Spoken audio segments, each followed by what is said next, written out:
welcome to Revelations Through Language, the channel where we look into the deeper meanings behind the phrase and words that we use today through the lens of faith. Come with me as we embark on a journey to discover the truth. Hi everyone, welcome back to the channel. Thank you for joining me for another episode. So today's episode or today's revelation is going to be around a story and why we say a certain phrase. So the phrase in question today is something we always say to people when times are hard. We always tell people when times are hard to keep your head up, so which is very important to do so. But this is a story of where that phrase comes from, but not only where that phrase comes from, but also why we must keep our head ups at all times, not just in bad times. So, just to give a bit of background about this revelation and this thought process, or how I started thinking about this. So, this centers all around a Bible verse, which I'll be reading in a second. And the verse just reminded me, firstly, of why it's important to keep your head up, and not just to keep your head up in the in the bad times, sorry, but most importantly at all times, because when you start to look away or you look around, that's when the troubles normally tend to multiply or get worse. So the moral is, or the story really is, not just that, okay, life brings its challenges. We've all experienced them, we all will experience them. It is what it is. But more so to focus and to really pay attention to what we look at.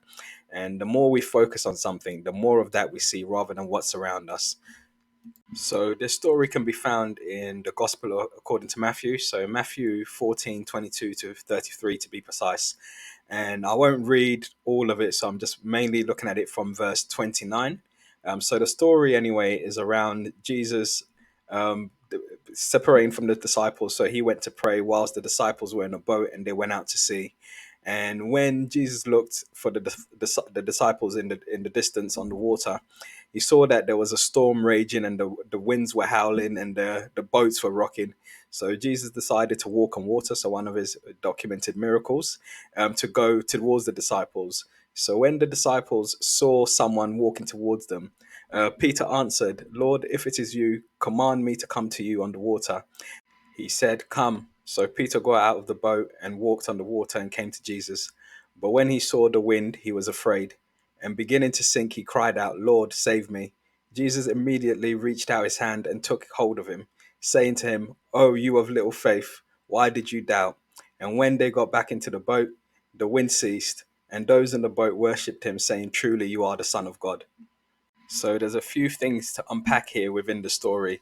So firstly, the first part of the story to unpack is that when Peter asked if it is the Lord, that he will come, on command, after what Jesus said that it was him, Peter came straight away. So firstly, it's for us to remember to listen to the word of God and follow it and have unwavering faith, have the faith that it is him and follow him and trust him. But then obviously when Peter started walking on the water, when he noticed what was around him, his surroundings, so the wind, the waters howling, that's when he started to lose faith, because he took his eyes of Jesus and he started to sink.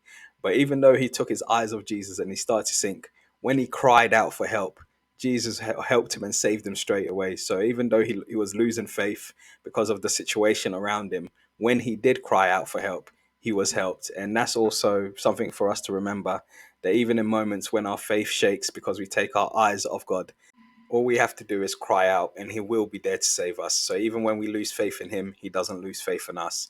And then that's when, after saving him, Jesus then said to him, "You of little faith, why did you doubt?" So that statement just highlights that sometimes our memories can be a bit short, that throughout all the situations and different events that we faced in our life, we have been brought through it by his grace. But as soon as a turbulent situation comes through, people then start doubting and forgetting the past and all the situations that they have been helped through. So it's important for us to always remember that with him, with having faith in Jesus and in God, no matter what situations that we go through, he's brought us through one, he's brought us through, he will always bring us through. So it's not to forget that and not to lose faith, because having faith means having confidence. That's another video that I've recorded. So if you haven't watched that one, make sure that you watch it. And then once Peter got into the once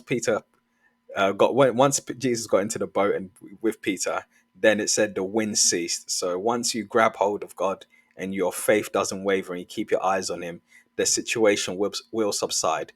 So the main thing to remember in all of this is to always keep your focus on God, because when you keep your focus on him, all the things of the world, all the troubles, you lose sight of those, but you won't lose sight of him and what's really important to focus on. So focus on him, and you won't notice the situations around you. So what you focus on is what you'll see, and that's why we say keep your head up, and that's why it's important to keep your head up at all times, not just the bad times, because God is for all times.